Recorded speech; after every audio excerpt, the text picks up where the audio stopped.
How's it going, everyone?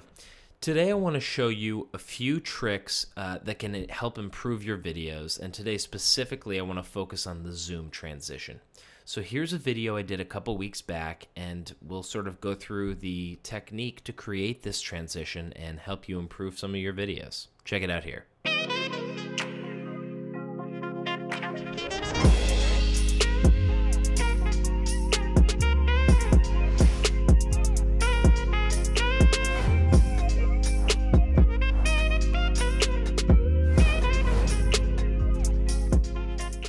Hey everyone, thanks for tuning in today, and I want to make this nice and easy for you so that you can improve some of your videos and maybe try this technique in various shots or things that you're making.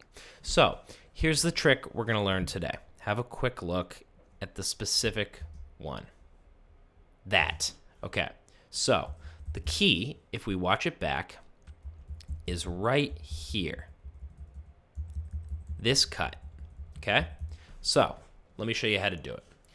So this is my After Effects project for the video, and I have a number of different folders over here for each of the various effects that I did. We're going to look at the mountains one.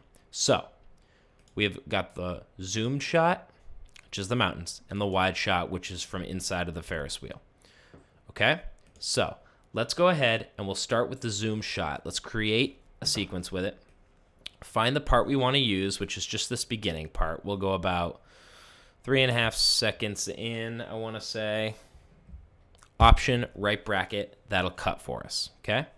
We can actually probably go back a little to like 2.5-ish seconds. Then you've got your wide shot. So we'll take the beginning of this, so bring it underneath, drag it over, and what we want is about 5 frames of overlap. So 1, 2, 3, 4, 5. Heck, let's go 6. That should be good right there. Okay, so we've got 6 frames of overlap. This is where our transition is going to happen. So the key, the next step, is the motion blur in After Effects. And this really is... I use motion blur all the time. It gives a natural look to any movement or keyframing that you're doing in After Effects, and it's also going to make this transition really sell. So this is the key. Click this multi-circle option here, enable motion blur. Then turn motion blur on for each of your layers. Okay? Then you want to parent your wide shot to your zoom shot. So go ahead, click that.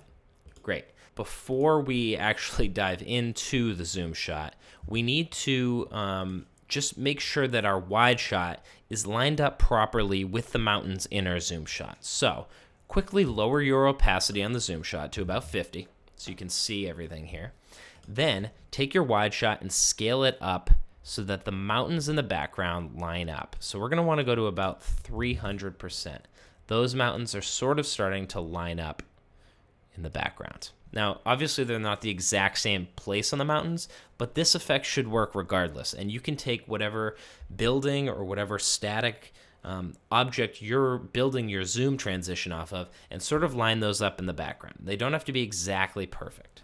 So this should be great. So actually, I'm going to slide it over so that our opening, this bar here, is right in the middle. Okay, so that's all set. So we can close that. All right. Now we are working off of our zoomed in shot. So we'll go to the beginning of our transition, and we're going to readjust our opacity to about 100, and then we'll go to the about 3/4 of the way through our transition here and move our opacity to 0. And then you got a keyframe, and then keyframe to 0. Okay. So we've got that portion properly done. Next, we need to focus on position and scale. So our position and our scale. Keyframe those both as they are.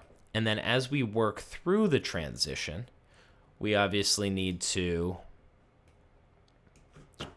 adjust those. So we'll scale down, and you'll see that our new shot is going to fill the frame.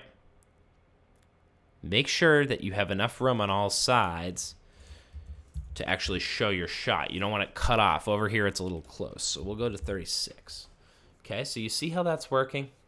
It's sort of doing that transition for you. It's great. If you need to do position, you can. In this case, the position really isn't a major issue. If I had to slide this shot left or right, that's where we might want to keyframe the position. But as is, I think it actually works pretty well. So we'll go ahead and leave that. Now, the final step to this process is using a mask layer to sort of even out these lines right around here. So what you'll do is you'll go into the beginning. You'll create a mask. Just one moment. You're going to click in, create a mask, sort of just around the inside of your project here. And if you click M, your mask will come up. If you click M twice, whoops. If you click M twice, you'll get all of your mask effects.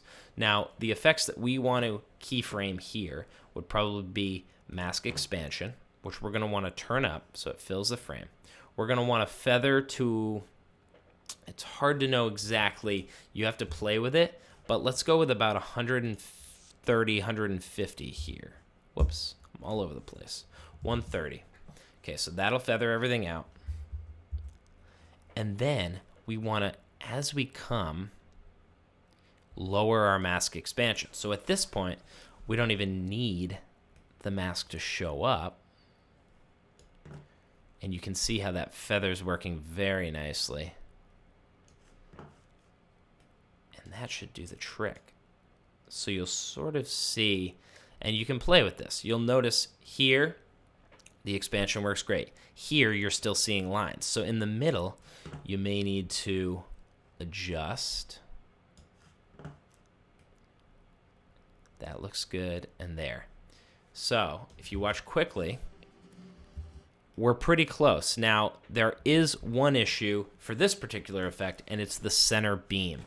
So what you might want to do in the middle is actually adjust your mask to run right down the center. Okay? So now what you've got is if we go frame by frame, that center beam pops right in. So the expansion covers this center part. Then when your mask expansion lowers, that's not seen. And it looks like a smooth, flawless cut. So let's just watch it through one more time for you. And just like that, you've got your cut. So guys, I hope this helps. I hope you can learn something from this and maybe, create something new. But definitely check back, like the video, subscribe if you're not, and I'll be back with more in the future. So thanks a lot, guys. Have a good one.